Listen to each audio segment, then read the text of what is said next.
ٹھیک ہے، یہ ریکارڈنگ میں نے لگا دی جی۔ شروع کرتے ہیں۔ سب سے پہلے تو بسم اللہ الرحمن الرحیم۔ جیسا کہ آپ حضرات کو معلوم ہے کہ ہماری کل کی کلاس بھی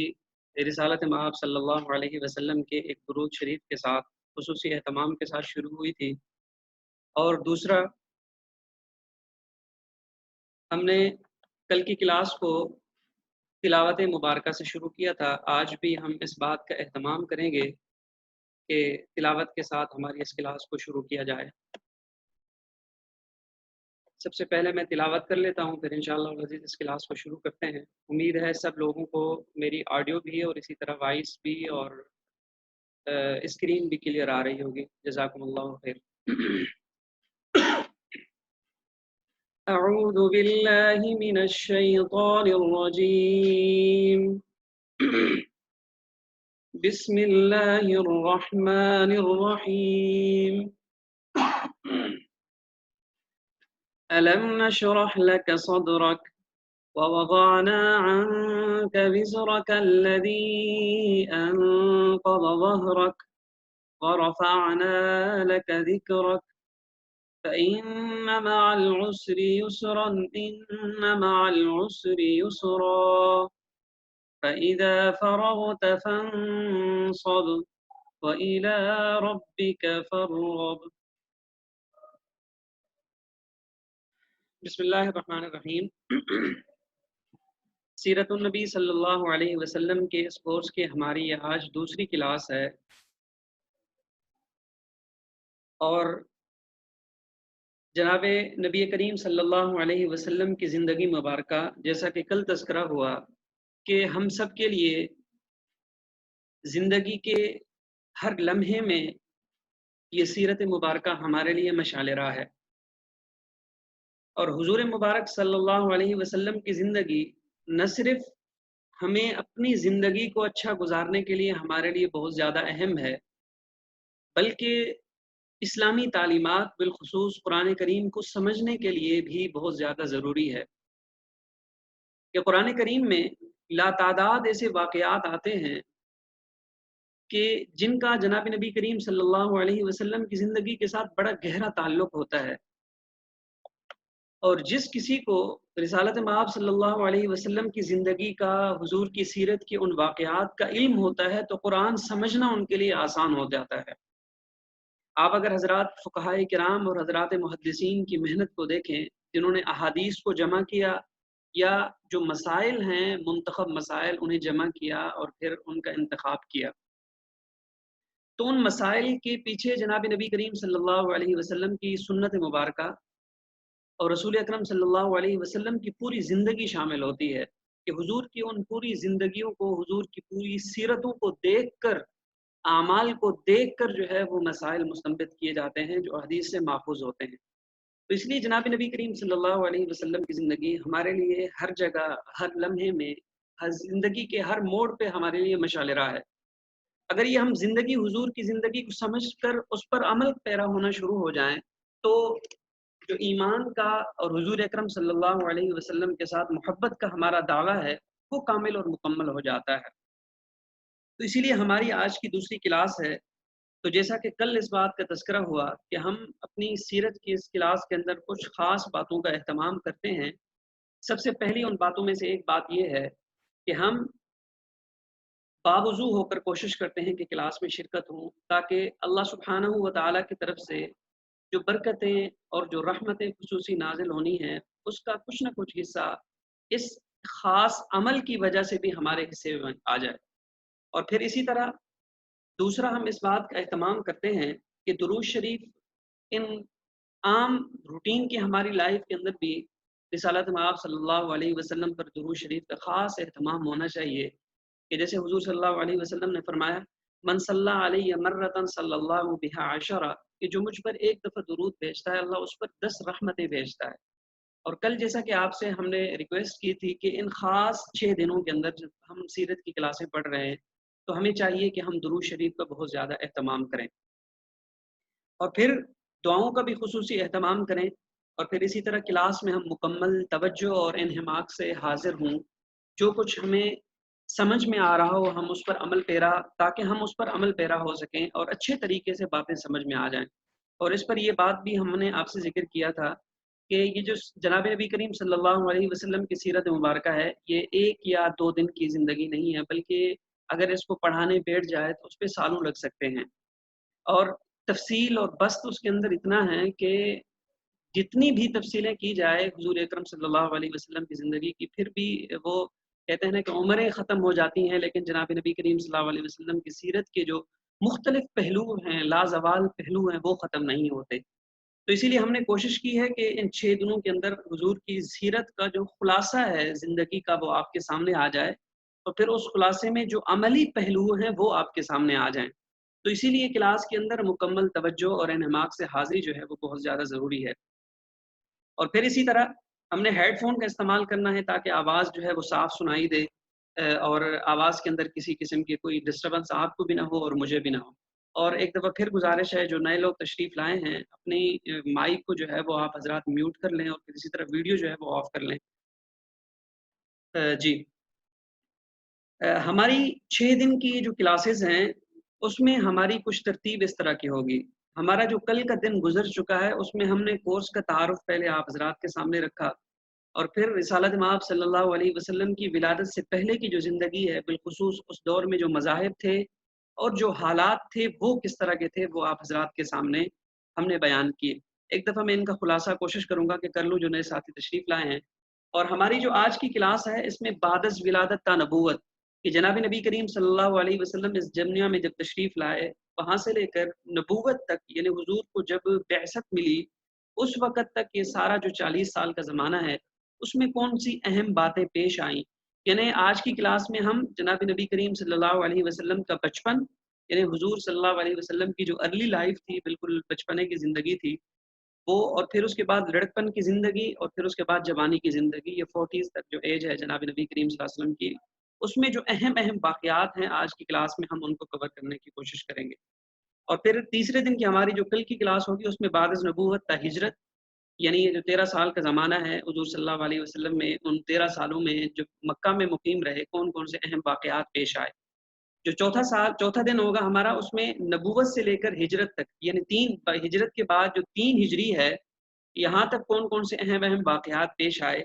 وہ آپ حضرات کے سامنے۔ اور ہماری انشاءاللہ 5ویں دن کی جو کلاس ہوگی اس میں 3 ہجری تا 8 ہجری کے جو اہم واقعات پیش آئے، اور آخری ہماری کلاس جو انشاءاللہ جمعرات کے دن ہوگی 8 ہجری تا وصال، یعنی 8 ہجری کے بعد وصال مبارک تک کون کون سے اہم واقعات پیش آئے، ان سب کا خلاصہ آپ حضرات کے سامنے انشاءاللہ العزیز پیش کیا جائے گا۔ جو حضرات تشریف لائے ہیں آج، تو ان حضرات سے گزارش یہ ہے کہ انشاءاللہ العزیز اس کلاس کی اختتام تک کل کی کلاس کا جو خلاصہ ہے، ایک تو آڈیو کی صورت میں باقی ساتھیوں کو بھیج دیا گیا تھا وہ، اور پھر اسی طرح PDF فائل کی صورت میں اس کو خلاصہ بھیج دیا جائے گا۔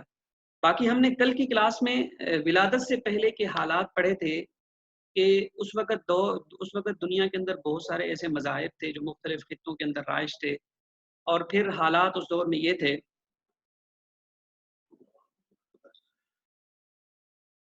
اس دور میں حالات یہ تھے کہ جتنی بھی دنیا کے اندر اس وقت میں آباد ریاستیں تھیں، ان آباد ریاستوں کے اندر مختلف قسم کے مذاہب تھے، اور ہر مذہب